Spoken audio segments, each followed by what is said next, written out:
Gas is approaching your position. Move to the safe zone. Ladies and gentlemen, welcome back to a WARZONE YouTube video, and in today's video I'm going to be giving you the 10-4 4-2-1 system of how to win your own Battle Royale in Verdansk 84. It's amazing. There's a brand new Warzone map that we've all seen. Emphasis on the word brand new. It's a pretty nostalgic, I think. It kind of looks the same. It's a bit of an M&S and Aldi situation with Colin versus Cuthbert. But yeah, the maps are different in places. And pretty much this was Helen's third match ever on Warzone 84. And we lobbied in with a group of, me, Helen, and one randomer who we were going to carry. And pretty much don't get too attached to him because he rage quits halfway through the bloody match. So pretty much me and Helen end up carrying this guy for a win, but then he leaves, so it doesn't count for him. But luckily enough, you guys are watching this how-to video, and you should be learning how to get your first win in Verdansk 84. So the map is similar, but like I say, some points of interest are a little bit different. But this map, I really would recommend, especially in Resurgence mode. Really recommend going in guns blazing and just having an aggressive but tactical plan. We were communicating all the time. I know it's hard to find full groups if you don't have a full Warzone squad. If you do, oh, well done. But if you don't, I understand that it can be really frustrating to play with randomers. I can find and relate to the stress of that. So I just use my marks, my call-outs and stuff to try and keep my random teammates, coordinated at least, to try and help them out as best as I can through no lack of my own faults if they do fail. But me and Helen were communicating. Obviously, this third guy didn't join our party, so we just had to kind of try and communicate to him through markings and call-outs and stuff, and we ended up doing a pretty good job until he rage quit. But our squad pretty much goes through your typical land, loot, and fight, pretty much. And we're pretty much constantly moving towards, the whole game, really. We never really find a place where we're really sat down for too long.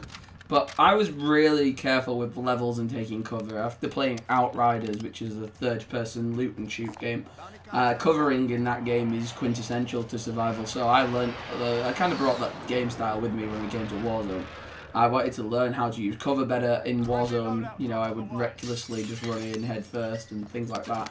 I tried to be a little bit more tactical with my sort of movement and how I played. And yeah, I really found that to be quite interesting. I found it better to sort of move building to building, be careful about where I'm covering to, make sure I'm only going short distances instead of running in the open for too long. Try and move cover to cover. We try and pick up a lot of bounty contracts. That's quite a good way to make money, as well as also to always make sure you know where an enemy is. We found some enemies hiding out in some nearby apartment buildings, and we were able to go and track them down. And through coordinating with our teammate and me and Helen talking to each other in person, obviously we were able to coordinate a pretty cool strategical standoff that we came into. So as we approached the buildings, a team of 2 attacks us, and me and my squad managed to hold our own. But we do end up getting into a bit of a tough situation, sort of a stalemate with some people later down the line.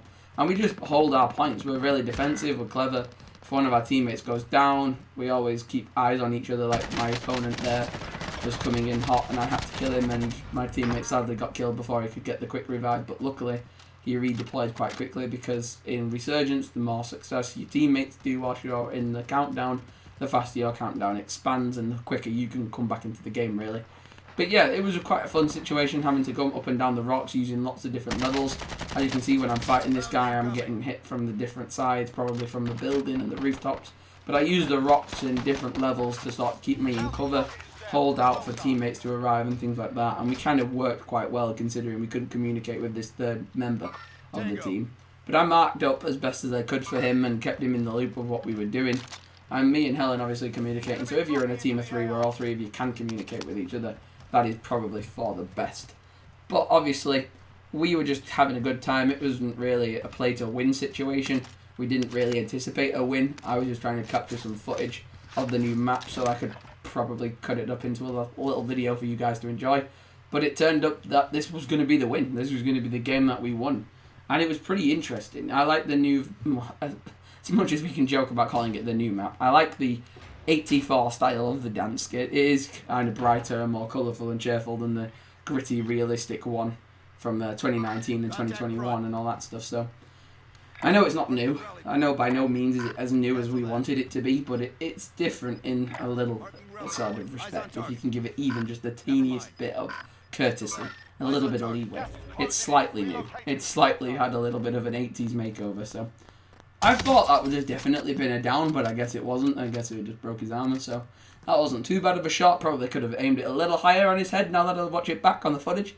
But yeah, everyone wants a win in Verdansk. You know, people have struggled with the Verdansk as Warzone maps and stuff to get the win. It's kind of challenging, so this tutorial, if you can call it that, it's more of just like a commentary over the win, but it's kind of just me giving the best of my opinions of what it is. I always run Heartbeat. I always run Thermite. Obviously, we didn't get to pick up our classes at this stage of the footage, so I have to just use what I found. I'm comfortable using a sniper rifle with an assault rifle, sometimes a sniper with an SMG if I have to. But apart from that, I just kind of play tactically. Like, we just keep moving, we never try and stay in the same spot for too long. If I feel like we're hotboxing a room where we're just all staying in one spot for too long, I will try and move and get a new angle on the map. Try and get a different beat on the situation. Like Helen and the other guy were chilling in that rooftop of the house checking out, so I moved to like the burger shop across the road and tried to find different ways of angling them and trying to find different methods of attack. But yeah, this was the standoff. Like, we had that engagement before, which was quite high paced and interesting, but then this bit was more a chessmate, so it's kind of difficult. Sometimes in Verdansk it's not all about running and gunning, that's mainly for the multiplayer side of things, but sometimes you get in these really interesting high stake moments where it's like a chess game against your opponent and it's just who's going to make the first mistake. And like, if those guys kind of came towards the edge a little bit too much, we would have done them in, and situations like that really. So it's just about keeping your movement always up. It's always about coordinating as much as you can with your teammates. As you can see, Helen's come towards me now, which is kind of cool. And I think this red car drove past the building, and though we didn't get a proper visual to mark it up, I know I was risking taking that shot, but I didn't want to. I think what happened was the people from that building jumped off that building, ended up getting into their teammate's vehicle and driving off with them. That's what we assumed, because we never saw those guys on the roof ever again. But I found the new Swiss, or Squiss, I don't know how to pronounce it, the new sniper rifle from Cold War. I found that, and that was when I knew the game was going to be a pretty good one, because I love that sniper rifle. It's a hit and miss sniper rifle. Some people love it, some people hate it.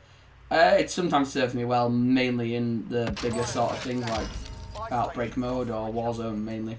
I've tried to use it in multiplayer. It's a little bit clunky in multiplayer, but sniper only mode is kind of cool. But like, you can still see, even though the zone's coming in, we play the zone a lot. That's my biggest tactic. And Helen was a good teammate calling out the fire sale there.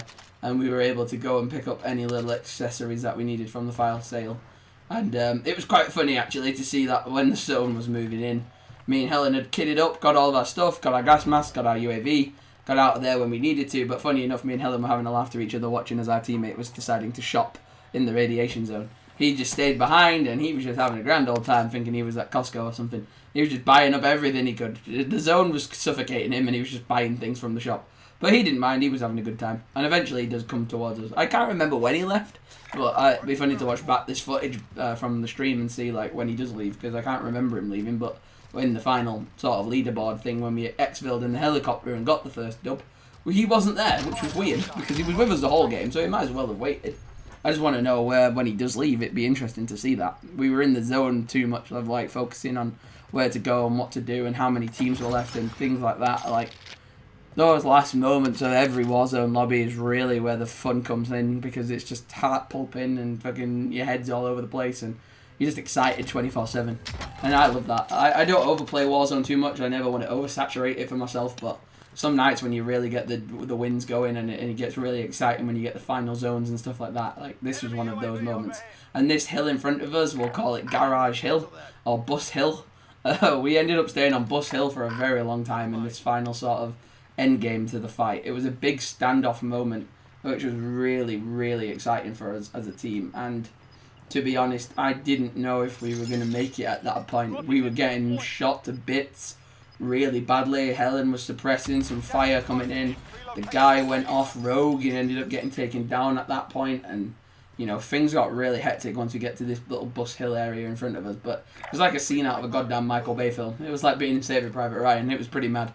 We were in the middle of war when we got to this hill, This was pretty crazy. It was one of the funniest last moments in the Warzone game that I'd ever come clutch to doing, because we were just cruising behind the bus and the bin bags and like crawling through the rocks and the dirt and everything. It was really fun. And I wanted to drive that car so bad. It looks so drivable, but it's just not available yet. So hopefully Cold War vehicles will be active soon in Warzone, because a lot of Cold War weapons are now fully embedded in the Warzone meta. So as you can see, we're looking at this rooftop. There are some sneaky, crafty little guys on this rooftop who we get a few shots off at, but I don't think I ever kill one from that far away. As fun as it would be, me and that sniper are having a little bit of a chess game with each other at the moment, having a little bit of a dance off, seeing who can shoot who first, but luckily neither one of us gets too close. I did hit marker that guy and I really wanted to finish him off, but you could just see teams flooding in that final zone. It was crazy. And this is where it gets really fun and really hectic. I don't know where the other guy goes at this point. He goes rogue at a little minute, and thing is a bit later on. I saw a helicopter actually arrive on the roof of that, and I didn't know what the hell that was. I'd never seen that before. I'd only ever seen that in Plunder before, so I didn't really know what the hell the helicopter was doing above that sort of TV station area. I was a bit confused by what the hell that was. I've never seen that in Warzone before. So if someone could comment down below and let me know, that'd be interesting. But like, yeah, me and this guy were having a snipe off on the hill from the TV station as well. We had multiple people coming in, and people were going down left, right, and centre. And Helen was self-resing, I think. Oh no, he goes down, I revive him. Helen's keeping hold of the fort a little bit. And it was just crazy. I popped the UAV just because I thought that was the best time to use it. In case I died with a UAV, I would have been livid. So I just made sure I popped my UAV when I thought things were going really bad. And then this bit was really funny because this group decided to come down from the hill and start pushing us. So me and Helen were just taking cover. These guys ran at us. I did him in. Had to pull back a little bit. Then the Semtex was the big game changer. But luckily no self-revive was needed because Helen came in clutch and got a res, which was really awesome. So she kept me revived. The other guy was keeping that guy baited. I got a headshot and I just went crazy on him. I got a headshot and I tried to thermite him and it went wrong, and I swapped the gas mask instead of reloading and everything went weird, and I was trying to do a finisher, but I ended up hitting him. But that was okay. It was good. Helen's just keeping watch, making sure no one sneaks up on us. Someone starts shooting Helen from the back. This is where I thought Helen was definitely going to be dead, but I managed to revive her, so I repaid the favour to my teammate there, which was awesome. She kept cover behind the wall really well. We kept the guys in the hills and the treetops baited. Our teammate is still with us at this point, so it's really weird that he left at this point, because we were moments away from the end of the final sort of end game for this, and he just disappeared. I don't know if it was a disconnect or if he just went down and then chose to leave. I can't remember, but at this moment we weren't even concentrating on that. We were just concentrating on keeping on the edge of this zone. Oh, he's gone down now, so there we go. He goes down, and I don't know how long he dies. Like, he's just bleeding out. Obviously, I'd want to revive him if I could, but someone finished him off as I came towards him. Then it was I could see through this window of the bus. I got stuck on this log, and I thought that was going to be game over. But luckily enough, I slid. You know, thank God, you can never be too careful in surfaces on Warzone. You know, a rock 1 meter high can be a downfall in most games. So, the amount of time I've not made it to the zone because my character can't jump over a centimetre tall pebble has been ridiculous. But yeah, Helen's watching my back. We're moving in. We're playing the edge a lot. That's my sort of technique, is always play the edge. I always make sure, because it's horrible when people run up behind you and stuff and they just corner you. Helen she was so close to finishing the game alive, but I think it's because there was some little bush camper somewhere who I think she scared off. She goes ahead of me a little bit to diverse your shots, sort of distract the sniper on the roof of TV, but as I'm trying to get a shot on him, I see his teammate and I break armor, but then Helen goes down and she gets eliminated immediately because the person who downed her was right next to her. I then am in the gas, getting choked out by, you know, the storm. I'm trying to heartbeat. Helen's calling out like she does, which is great. She's keeping me on top of where the enemies are. So I'm trying to abandon the TV station guys for a second. My gas mask breaks, which is obviously not what you want to see. I probably could have picked up Helen's, but I forgot to. And then I'm just running, and I get down into this bush. I've got no gas mask, 4 armor. So I'm plating up, and I have to play the game here. It's me on my own versus multiple teams. We still have 7 teams and 11 players left at this point. So I'm not in it to win it at this stage. This could be ropes for me. So I had to stay calm, cool, collected. I had to log all my ammo, check everything, keep checking the heartbeat, making sure no one was on top of me. But then again, I didn't want the beeps to attract enemies, so obviously that was terrifying. I had to make sure I was on top of that, and it just got really, really hectic. This is when my heart was racing, because it was just teams were getting wiped out left, right, and centre. The guy had gone down and left. What a stupid guy. He could have got a free win. I think everyone should find that guy's gamer tag and send him a message with this video's URL in it, just to show him what could have happened if he would have stayed in the game a little while longer. But yeah, it was weird. I don't know if he like died and rage quit or got disconnected. I don't know what the hell happened to him. But this guy got in a car for some reason, started driving around. Then he crashed it, and then his team started shooting him. And then I'm trying to shoot through the bushes, and I hit marker somebody. And then I try and get that kill on him, but I just can't. And the gas is killing me. It's just like, but I'm outside the zone. I get a kill. I see some people in the distance, and I hide in the second bush. I log my armor again and make sure I'm alright. But I don't even get a chance to play up. I'm running for my life right now. And there we go.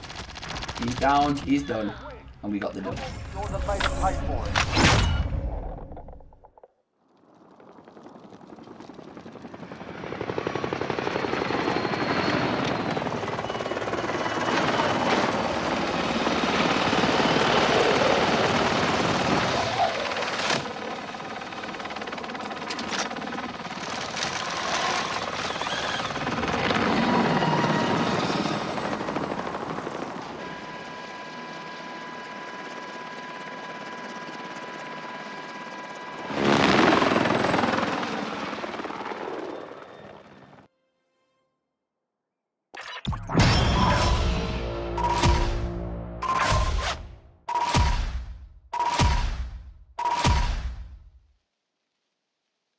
Switch up all the rules and imagine a utopia. Darling, I'm just so fed up with.